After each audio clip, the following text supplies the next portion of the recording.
ਹਰਿਆਣਾ ਦੇ ਆਈਪੀਐਸ ਅਧਿਕਾਰੀ ਵਾਈ ਪੂਰਨ ਕੁਮਾਰ ਦੀ ਅੰਤਿਮ ਅਰਦਾਸ ਦੇ ਲਈ ਪ੍ਰਸ਼ਾਸਨਿਕ ਅਧਿਕਾਰੀ ਅਤੇ ਰਾਜਨੀਤਿਕ ਨੇਤਾ ਪੰਚਕੂਲਾ ਦੇ ਗੁਰਦੁਆਰਾ ਸ਼੍ਰੀ ਨਾਡਾ ਸਾਹਿਬ ਪਹੁੰਚੇ ਨੇ। ਤਾਂ ਤੁਹਾਨੂੰ ਦੱਸ ਦਈਏ ਕਿ 7 ਅਕਤੂਬਰ ਨੂੰ ਚੰਡੀਗੜ੍ਹ ਵਿਖੇ ਆਪਣੇ ਨਿੱਜੀ ਨਿਵਾਸ ਉੱਤੇ ਹਰਿਆਣਾ ਦੇ ਆਈਪੀਐਸ ਅਧਿਕਾਰੀ ਦਿਵੰਗਤ ਵਾਈ ਪੂਰਨ ਕੁਮਾਰ ਨੇ ਖੁਦਕੁਸ਼ੀ ਕੀਤੀ ਸੀ। ਤੇ ਦੱਸ ਦਈਏ ਕਿ ਅੱਜ ਕਾਂਗਰਸ ਨੇਤਾ ਰਾਜਕੁਮਾਰ ਵੇਰਕਾ ਨੇ ਕਿਹਾ ਇਹ ਖੁਦਕੁਸ਼ੀ ਨਹੀਂ ਹੈ ਸਗੋਂ ਕਤਲ ਹੈ। ਦੋਸ਼ੀਆਂ ਵਿਰੁੱਧ ਸਖਤ ਕਾਰਵਾਈ ਕੀਤੀ ਜਾਣੀ ਚਾਹੀਦੀ ਹੈ। ਉਹਨਾਂ ਇਹ ਵੀ ਦੋਸ਼ ਲਗਾਇਆ ਕਿ ਏਐਸਆਈ ਦਾ ਕਤਲ ਦਲਿਤ ਭਾਈਚਾਰੇ ਵਿਰੁੱਧ ਸਾਜ਼ਿਸ਼ ਦਾ ਇੱਕ ਵੱਡਾ ਹਿੱਸਾ ਹੋ ਸਕਦਾ ਹੈ। ਇਸ ਮਾਮਲੇ ਦੀ ਜਾਂਚ ਸੀਬੀਆਈ ਜਾਂ ਪੰਜਾਬ ਦੇ ਹਰਿਆਣਾ ਹਾਈ ਕੋਰਟ ਦੇ ਮੌਜੂਦਾ ਜੱਜ ਤੋਂ ਕਰਵਾਉਣੀ ਚਾਹੀਦੀ ਹੈ। ਤੁਸੀਂ ਬਸਪਾ ਨੇਤਾ ਅਵਤਾਰ ਕਰੀਮਪੁਰੀ ਨੇ ਦੁੱਖ ਪ੍ਰਗਟ ਕਰਦੇ ਹੋਏ ਕਿਹਾ ਕਿ ਪਰਿਵਾਰ ਨੂੰ ਅਜੇ ਤੱਕ ਇਨਸਾਫ ਨਹੀਂ ਮਿਲਿਆ। ਪੰਜਾਬ ਜਾਂ ਹਰਿਆਣਾ ਦਾ ਕੋਈ ਵੀ ਪਾਰਟੀ ਪ੍ਰਧਾਨ ਜਾਂ ਮੁੱਖ ਮੰਤਰੀ ਮੌਜੂਦ ਨਹੀਂ ਸੀ। ਉੱਥੇ ਪੰਜਾਬ ਦੇ ਵਿੱਤ ਮੰਤਰੀ ਹਰਪਾਲ ਸਿੰਘ ਚੀਮਾ ਨੇ ਇਸ ਘਟਨਾ ਨੂੰ ਇੱਕ ਪ੍ਰਣਾਲੀ ਲਗਤ ਅਸਫਲਤਾ ਦੱਸਦੇ ਹੋਏ ਕਿਹਾ ਕਿ ਹਰਿਆਣਾ ਦੇ ਵਿੱਚ ਜੰਗਲ ਰਾਜ ਹੈ ਤੇ ਪਰਿਵਾਰ ਦੇ ਨਾਲ ਜਿਹੜਾ ਕਿ ਉਹ ਖੜੇ ਨੇ। ਇਸ ਦੌਰਾਨ ਪੰਚਕੂਲਾ ਦੇ ਗੁਰਦੁਆਰਾ ਸ਼੍ਰੀ ਨਾਡਾ ਸਾਹਿਬ ਵਿਖੇ ਸਵਰਗੀ ਵਾਈ ਪੂਰਨ ਕੁਮਾਰ ਦੀ ਅੰਤਿਮ ਅਰਦਾਸ ਦੇ ਵਿੱਚ ਪ੍ਰਸ਼ਾਸਨਿਕ ਅਧਿਕਾਰੀਆਂ ਤੇ ਸਿਆਸਤਦਾਨਾਂ ਦੇ ਵੱਲੋਂ ਸ਼ਿਰਕਤ ਕੀਤੀ ਗਈ ਹੈ।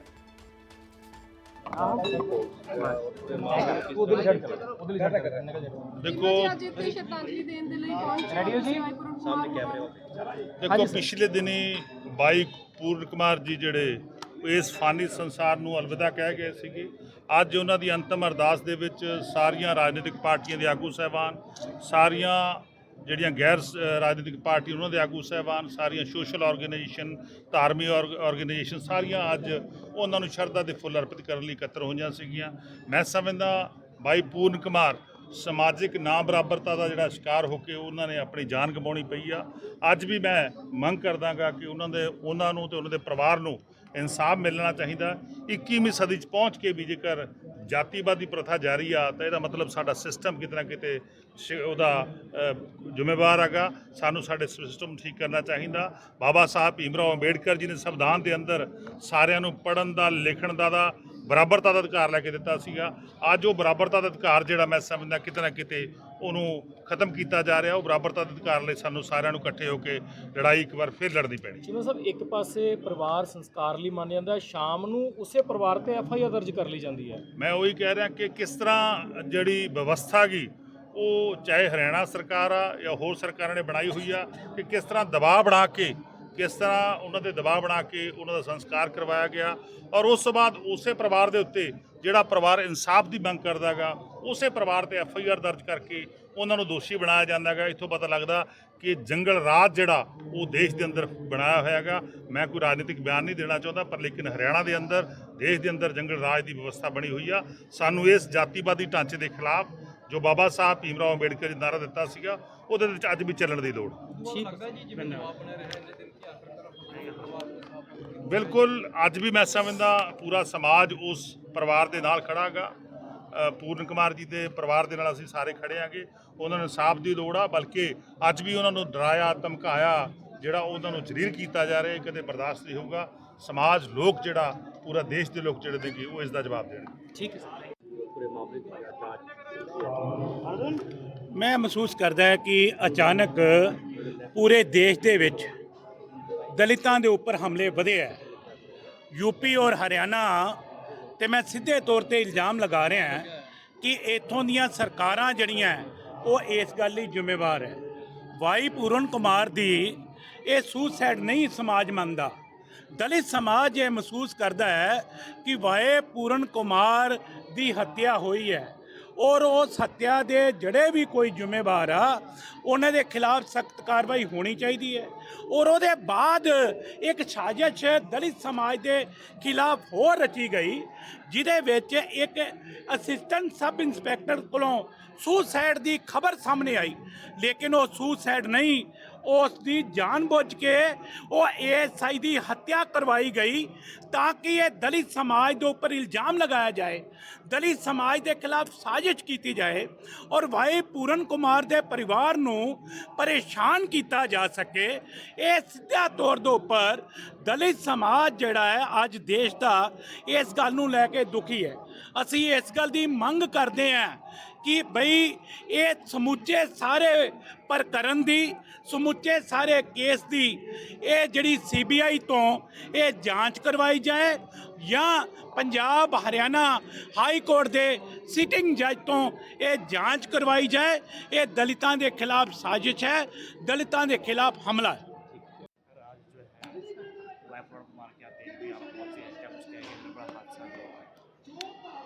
देखो, परिवार के साथ हमदर्दी है।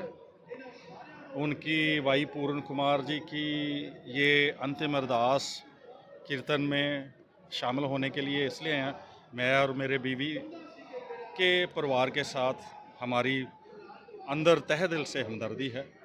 जो कुछ उनके साथ हुआ, जैसे हुआ, वो बहुत निंदनीय है और हमें डिपार्टमेंट्स को, खास करके यूनिफॉर्म डिपार्टमेंट्स को और पॉलिटिकल लीडरशिप जो स्टेट की होती है उसको ये ख्याल रखना चाहिए कि ऐसा कुछ नहीं होना चाहिए। एक IPS ऑफिसर इतनी आसानी से नहीं बनता। उनकी तो बीवी भी IAS ऑफिसर हैं। पेरेंट्स, बच्चे, रिश्तेदार, फिर वो दलित समाज से आते हैं। वो 1920 से अपनी प्रतिबेनतियाँ दरखास्त दे रहे थे, उनकी जो हो रहा था। मैं उसकी हिम्मत की भी दाद देता हूँ उनकी में कि उन्होंने ये कुछ होने के बाद बहुत सारे अफसर लिखती नहीं लाते, वो लिखती भी लेकर आए, वो सारा कुछ इग्नोर हुआ। और मेरे को लगता है कि जो ट्रिगर पॉइंट भी रहा उसके सब इंस्पेक्टर को साथ होने वाला, वो भी एक अच्छा तरीका नहीं था। ये इस लेवल पे मैटर को डील करने के लिए पॉलिटिकल लीडरशिप को और पुलिस लीडरशिप को अच्छे तरह से वतीरा करना चाहिए थे। यहाँ आज गुरुद्वारा साहब में अरदास में शामिल होने के आने के तहत मैं यही कहना चाहूँगा कि हमें इन टेक्टोनिक प्लेट्स को संभालना चाहिए ताकि करके और कोई ऐसी जान ना जाए। और वो एक स्टेट का मैटर नहीं है जहाँ discrimination based on caste, region, religion, favouritism होता है, ये बंद होना चाहिए। सर क्या लगता है जो IPS अधिकारी होते हैं पॉलिटिक्स के शिकार बनते जा रहे हैं? मैं इसको इतने सिंपल तरीके से नहीं लिया जा सकता, क्योंकि पॉलिटिक्स का तो पॉलिटिशियंस को ये चाहिए, जब वो ऑफ कोर्स मैं पॉलिटिशियन हूँ, अब पॉलिटिक्स में आके या पॉलिटिशियन को ये चाहिए कि जितनी देर तो वो गवर्नमेंट से बाहर हैं उतनी देर तो वो पॉलिटिशियन रहें। लेकिन जब पॉलिटिक्स में आके एक CM बन जाते हैं और एक कैबिनेट बन जाती है, फिर उनको कॉन्स्टिट्यूशन के अंडर स्टेट्समैन के तौर पर काम करना चाहिए। और ये जो इंटरनल टसेस हैं ब्यूरोक्रेसी में, जहाँ पुलिस में है, जहाँ नॉर्मल ब्यूरोक्रेसी में है, जो मैंने 4 शब्द यूज़ किए हैं, रीजन, रिलीजन, कास्ट, फेवरेटिज्म, इसकी रिड्रेसल होनी चाहिए और कैडर मैनेजमेंट बेटर होना चाहिए। और अगर कोई ऐसा मसला है जिसको डील करने की ज़रूरत है कायदे अनुसार, उसको हैंडल करने के लिए भी बेटर मैकेनिज़्म होना चाहिए, ताकि करके कोई अपनी एक IPS अफसर वो 2001 बैच के हैं और दलित समाज के हैं, इतना आसान नहीं है इस जगह पर पहुंचना। उसकी वाइफ, उसके बच्चे, मैं तो हम दोनों जाने कई बार सोचते हैं कि किसी और के साथ हो तो फिर पता लगे। मेरे को तो ये जगबीती है ना। लोगों का मानना है कि एक समाज को टारगेट किया जा रहा है और एक इस पे सियासत ज़्यादा की जा रही है, जितना इस पर सियासत नहीं की जानी चाहिए। इसमें आपके क्या विचार हैं? मैं पहले ही कहा है कि एक पॉलिटिशियन जितनी देर तक नीचे पॉलिटिक्स में है, ऐसी जान पे, ऐसे इंसान के, ऐसे खुद मुख्तार फैमिली के जाने पे पॉलिटिक्स नहीं करनी चाहिए। नंबर 2, जो पॉलिटिशियन कैबिनेट में आ जाते हैं और चीफ मिनिस्टर बन जाते हैं, और जहाँ फिर हमारी यूनिफॉर्म में है, उसमें ये डिस्क्रिमिनेशन नहीं होनी चाहिए। लेकिन अनफॉर्चुनेटली एग्जिस्ट इसलिए कर रही है कि हमारा सिस्टम धीरे धीरे खराब हो। वाई पूर्ण कुमार जी हमारे हरियाणा के एक पुलिस विभाग के बड़े अधिकारी रहे, IPS रहे, और किस तरीके से पिछले मैं समझता हूँ कि 20-22 दिन में लगातार सब लोगों ने अपने अपने तरीके से, परिवार ने भी बताया, उनके सहयोगियों ने बताया, जिन लोगों के साथ भी जिन जिन ज़िलों में उन्होंने काम किया, उन्होंने बताया कि किस तरह की शख्सियत वो थे और किस तरह का समर्पण का भाव था। आज उनकी अंतिम अरदास, ये भोग पाठ यहाँ पर रखा गया है। हम तो वाहिगुरु जी से, परमात्मा से यही प्रार्थना करेंगे कि भगवान उनकी आत्मा को शांति दे और ये परिवार को दुख सहने की शक्ति दे। लेकिन साथ साथ जिस तरीके का ये पूरा हादसा हुआ, आज भी लगता है कि न्याय से मामला बहुत दूर है। यही परिवार ने मांगा था कि भाई न्याय होना चाहिए, और कहीं ना कहीं बहुत से जो पुलिस विभाग में किस तरीके से लोग एक प्रेशर में काम करते हैं, जो पुलिस अधिकारी हैं, पुलिस के सिपाही से लेकर के आला अधिकारी हैं, वो